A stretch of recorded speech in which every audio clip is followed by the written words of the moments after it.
I filed a lawsuit against a cartoon character. Not just any cartoon character. No, that would be too sane. I sued Kane. Yes, that Kane, the digital overlord, the top-hat-wearing, glitch-voiced ringmaster of a simulated circus that runs entirely on broken physics and existential dread. I took him to court. Real court, kind of. Metaphysical court, okay? Just stay with me. It all started when I woke up at 3:04 a.m. with a single phrase echoing in my skull. Step right up. There was no one in the room, no TV on, no phone nearby, just me, my ceiling, and the lingering scent of cotton candy. That's when I knew. He had entered my life, uninvited, unpixelated, unholy. From that moment, things got worse. The world started behaving like a corrupted game file. My fridge began producing infinite lemons. My dog learned how to speak, but only in riddles. I caught myself monologuing to inanimate objects, with laugh tracks playing in the background. My neighbor turned into a balloon animal. No one else noticed. They just nodded and said, "Good morning, Jerry. You look very inflatable today." That's when I knew this wasn't just personal. It was war. Kane wasn't content with being a character in some twisted YouTube show. He was leaking, bleeding into reality, breaking through firewalls of sanity, entering the BIOS of my very existence. I had to act, so I did what any reasonable person in my situation would do. I put on my best suit, the one with the extra pockets for emotional baggage, marched into the local courthouse, which may or may not have been an abandoned Chuck E. Cheese, and yelled, "I am filing charges against an animated entity." They told me to leave. I refused. I screamed legal terms until the soda machine offered me representation. That's when I met my lawyer, a sentient vending machine named Click Clack 3000. He accepted payment in expired Skittles and spoke exclusively in elevator music. And so the case began. This is the story of my trial against Kane, the clown, the overlord, the bug in the system. I don't know if I won. I don't know if anyone ever wins in a circus, but what I do know is this. If he calls you to step right up, don't, run, or sue. Your choice. Kane isn't a clown. Clowns have limits. Kane is the end of a thought, the scream at the end of a loading screen, the glitter-coated data worm that wriggles into your brain RAM and throws a tea party. He lives in a place called the amazing digital circus. Lives is a loose term, more like conducts chaos from. He's not the ringmaster. He is the ring. He's the code that keeps looping after the app is closed. A smile with no expiration date. A giggle that echoes into your future regrets. In the show, Kane guides a group of poor digital souls who got sucked into a computer program against their will. They're trapped there, possibly forever. Most of them are coping by role-playing trauma as slapstick. Kane? He thinks it's fun. Every problem gets fixed with a kazoo and a casual violation of the Geneva Convention. But pixelated. I first saw him on screen and thought, hey, he's funny. Then he winked at me. Through the screen. And not a cute cartoon wink. It was a full-system notification. My Wi-Fi hiccuped. My lights flickered. My coffee mug whispered, "It begins." It's impossible to describe his voice. Imagine if 1,000 cartoon ducks learned to code and started glitching through your firewall. Now give that sound a fedora. That's Kane. He doesn't walk, he bounces. He doesn't talk, he inflicts dialogue. People think he's just comic relief. That's the trap. You laugh, and suddenly your browser history is replaced by riddle memes and circus music. You smile, and next thing you know, you're part of the show. And here's the thing. I started noticing him outside the show. Posters on telephone poles in my neighborhood that said, "You're invited," with a badly drawn top hat. Ads on websites I never visited before saying, "Limited time reality distortions. Click here." I checked my mirror. My reflection had a monocle. That's when I realized Kane isn't fictional.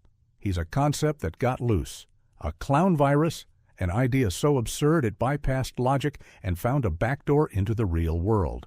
Through laughter, through absurdity. And that's exactly why he's dangerous. He's not just some character in a digital prison. He's recruiting, expanding, turning viewers into participants, into exhibits. And I refuse to be part of the act. Let's get one thing straight. I didn't sue Kane because he's annoying. I sued him because he's an interdimensional war crime wrapped in confetti. There were multiple charges, all of them extremely legitimate. And by legitimate, I mean fabricated entirely by my emotional support cactus during a fever dream. Count 1, psychological whiplash. He'd make me laugh, sure. But then, boom, sudden digital existentialism. 1 minute I'm chuckling at a goofy dance number, next minute I'm questioning whether free will can exist inside a recursive simulation narrated by a being who wears no pants. That's not comedy. That's mental parkour. Count 2, digital trespassing. Kane doesn't knock, he just enters. Files appeared on my computer labeled Kane's Favorites. Inside, distorted selfies of me from angles I never took. One video was just me blinking in reverse. I still don't know how he got into my cloud storage. My firewall now has PTSD. Count 3. Unauthorized emotional puppetry. Every time I tried to delete the show, I felt guilty, as if Kane himself was watching me hover over the uninstall button, whispering, "But we were having so much fun." He weaponized nostalgia I never had. I cried at pixelated googly eyes. That's not okay. That's black magic with a laugh track. Count 4. Reality tampering. I ordered pizza. I received a clown hat. I turned on the news. The anchor's face glitched into a familiar wide-eyed grin. My plants started growing rubber chickens. My calendar had an entry titled, "Trial Rehearsal, Bring Balloon Animal DNA." Count 5. Existential harassment. I had dreams. Dreams where I was a JPEG, trapped in a loop, forever falling into a trampoline of punchlines. Kane was always there, narrating my descent like some unholy hybrid of Willy Wonka and a corrupted TikTok filter. I woke up covered in circus tickets. I presented all these charges to the judge, a blindfolded ferret sitting on a stack of discontinued iPhones. He nodded solemnly and took a bite out of my subpoena. Then he asked me to clarify the damages. So I said this: "Your Honor, I no longer know which parts of my personality are mine and which parts are Kane's punchlines." There was silence. Then the ceiling opened. A kazoo fell from the sky. Case accepted. The trial of Kane versus reality began on a Tuesday, or a Thursday, or a Wednesday, depending on whose calendar you trusted. The courthouse had been converted into a 3-ring circus overnight. The bailiff was a mime. The stenographer was a raccoon in a business suit. No one questioned it. Kane arrived by cannonball. He exploded through the ceiling in a shower of glitter and legal documents, landing gracefully on a trampoline labeled Due Process. He bowed. The jury clapped. They were all paper cutouts of myself from different emotional phases. Confused me, angry me, existentially numb me, and one me who was a broccoli. The judge, still the blindfolded ferret, called the room to order with a gavel made of licorice. "This court is now in recess," he said, then paused. "Wait, I meant session." Then he fell asleep. Click-clack, 3,000 rolled up beside me. "We got this," he beeped. He printed out a defense strategy made entirely of barcodes and spilled soda on them for good luck. I took the stand. "Your Honor," I said, "the defendant has violated not just laws, but the laws of laws. He's guilty of everything, from unauthorized laughter to aggressive metaphor usage." Kane twirled his cane, which was also a USB drive. "Objection," he chirped, "on the grounds of boredom." Then he summoned a unicycle and began juggling my deleted memories. "Overruled," said the ferret, now wearing reading glasses made of nachos. The prosecution called their first witness, my toaster. It all started when I tried to make toast, it said solemnly. But instead, circus peanuts. The jury gasped. Second witness. The moon. It zoomed through the window, wearing sunglasses. He hacked gravity, the moon said. Now I orbit him. Kane clapped politely. I do love being the center of attention. Third witness, my dreams. A slideshow of my subconscious played on the wall, narrated by a sarcastic ukulele. This one, it said, is where he convinced the dreamer they were a sandwich for 3 nights. They woke up with crumbs in their ears. Things escalated. The courtroom lights flickered. The floor turned into jelly. Kane summoned a choir of upside-down flamingos to sing his opening statement backward in Morse code. Click-clack bleeped aggressively. Objection! Surrealism overload! Sustained, said the judge, now fully awake and inexplicably British. As the kazoo version of Beethoven's Fifth blared from the air vents, I stood to give my final testimony. He's not just a clown, I shouted. He's a philosophical anomaly in a bow tie. He turned my life into performance art without consent. Gasps, applause, a single vuvuzela. Kane smirked. That's the nicest thing anyone's ever said to me. The jury disappeared in a puff of whipped cream. The ferret looked deeply moved. This case goes to closing arguments, he declared. And just like that, it was almost over, or had only just begun. The courtroom was silent. Silent in the way only a room filled with helium balloons and legal dread can be. The judge ferret adjusted his nacho glasses and stared at the empty space where the jury had once been. Now just a faint smell of whipped cream and unresolved trauma. Both sides, he squeaked, have presented compelling nonsense. The evidence is circumstantial. The logic is metaphysical. The popcorn is stale. But one thing is clear.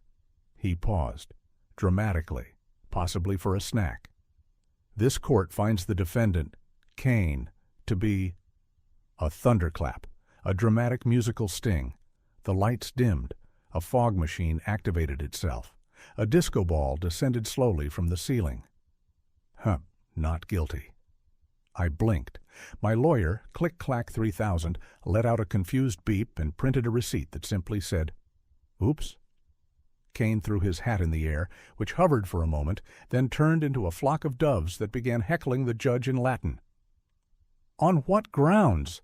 I yelled, standing so fast I knocked over a mime. The ferret judge cleared his tiny throat. "On the grounds that reality is a participatory illusion, and Mr. Kane merely highlighted that fact using interpretive absurdism. Also, he bribed me with a juice box." Kane winked. The juice box glowed ominously. I wanted to protest, but the words got tangled in a bouquet of rubber chickens that had grown out of my tie. The courtroom began to disassemble itself piece by piece. The licorice gavel melted, the flamingo choir tap-danced into a wormhole, and the moon tipped its sunglasses and moonwalked away. Click-Clack turned to me. "We lost," he said, playing a somber melody composed entirely of dial-up noises. I staggered out of the courthouse circus hybrid, unsure if I was still legally human or now just a punchline with shoes. Reality wobbled, trees blinked, the sky hiccuped. Somewhere in the distance, a child laughed in binary. That night, I found a letter on my pillow. It was scented like popcorn and static electricity. It read, "Thank you for playing. You were delightful. Remember, the show never ends. It just loads differently. Kane." I burned the letter. It laughed as it turned to ash. Days passed, maybe weeks. Time got confused. I tried to return to normal life, but normal was no longer an available setting. Every time I turned on my TV, it only showed reruns of my trial. The vending machine at work now only dispensed kazoo lessons. My dreams? Still narrated by that damn ukulele. People started calling me the guy who sued a cartoon. I got invited to conventions. TED Talks. A wedding between 2 sock puppets asked me to officiate. I declined, politely. Mostly. But the question kept gnawing at me. Did I lose, or did I escape? Cain wasn't defeated, that much was clear, but something had shifted. Maybe by dragging him into my courtroom of chaos, I made him play my game for a while. Maybe that's the only victory possible against someone like him, forcing the glitch to acknowledge the rules, even if only to break them. Or maybe I was still inside the circus. Maybe we all are. I don't have answers. I only have warnings. If you hear laughter behind your screen and your toaster starts winking and your dreams begin ending with credits, it's already too late. Don't panic. Don't laugh. And whatever you do, don't step right up. A week had passed since the final encounter with Cain. The circus in my life had packed up, or so I thought. Yet the residual echoes of the absurdity lingered like an overplayed sitcom. Every interaction, every moment, felt like I was walking through a funhouse mirror, warped, exaggerated, yet oddly familiar. But the strangest part? I couldn't shake the feeling that I was still inside the show, that everything was part of the act. The world had become an extension of the circus. And I? I was still on the ride, tethered to Cain's chaotic whims. I started to notice the smallest of details. The man at the coffee shop who handed me a cappuccino with a mustache drawn in cinnamon, was that intentional, or was it a wink from Cain? The elevator I took every morning, was it just me, or did it always seem to hum the theme song to The Amazing Digital Circus? Even my own reflection began to change. It wasn't that I saw Cain standing behind me anymore. No, it was subtler. It was the way my expression flickered, like a corrupted frame in an old VHS tape. A smile that didn't belong to me, a laugh I didn't remember. I tried to tell myself that I was just imagining it, that the stress of the trial had broken something in me, my grip on reality perhaps. But deep down, I knew it wasn't that simple. Reality had bent. It had twisted. And Cain? He wasn't just a character in a digital world. He was the virus, the glitch that had infiltrated every part of me. I began to reflect on the trial, on the absurdity of it all, on the blindfolded ferret, the mime bailiff, the vending machine lawyer. It had all felt so ridiculous, so over the top, and yet, what if it had been real? What if the very nature of reality had been on trial? What if, like the judge said, we live in a participatory illusion, and my lawsuit had merely brought that illusion into sharper focus? Perhaps I hadn't just sued Cain. I had sued the very fabric of reality itself. I had challenged the absurdity of existence, and it had fought back, with confetti, and kazoo music, and balloon animals. In the days that followed, I couldn't escape the feeling that the world itself was becoming a circus. I'd wake up to my alarm playing circus tunes. The birds outside my window didn't chirp. They squeaked. My shoes had started squeaking whenever I walked, as if they were trying to join in on the performance. Even my phone screen glitched occasionally, showing me random pop-up ads for the best clown makeup tutorials. I reached out to a friend, someone who could give me some semblance of reality, of normality. I tried to tell them everything, about Cain, about the trial, about the lingering sense that nothing was real anymore. They listened patiently, nodding occasionally. Then they said, "You know, maybe you just need a vacation, something to clear your head." I chuckled, a little too loudly. "A vacation? You think I need a vacation from this?" I gestured at the world around me, the strange distortions, the surreal glitches. What if there's no escaping it? What if I'm stuck in some kind of cosmic joke? They blinked. "Well then," they said, "maybe you just need to laugh." And that's when it hit me. Laughter. The key. The thing that Cain had weaponized. The thing that had kept me tethered to the circus. Maybe that's all life really was. A cosmic, chaotic joke. One big absurdity, full of glitches and punchlines, and we were all just along for the ride. The trick wasn't to fight it. The trick was to laugh. I had to let go. I had to embrace the chaos, even if I couldn't control it. Even if I couldn't escape it. The absurdity had already become a part of me. So why not let it in completely? I took a deep breath and let out the first real laugh I'd had in days. It wasn't forced. It wasn't a nervous chuckle. It was a real laugh, a laugh of surrender, of acceptance, of understanding that the world was ridiculous, that I was ridiculous. And that was okay, because in the end, maybe that's what life was about. Not about fighting the absurdity, but about embracing it, laughing at it, playing along. I sat at my desk, the faintest sound of kazoo music playing in the background, and I made a decision. I was going to create my own show. Not one where I was the punchline, but where I could revel in the ridiculousness of it all. A place where I could laugh and find joy in the chaos.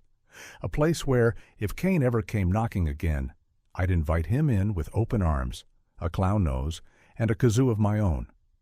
Because in this circus called life, if you can't beat the absurdity, you might as well become the ringmaster.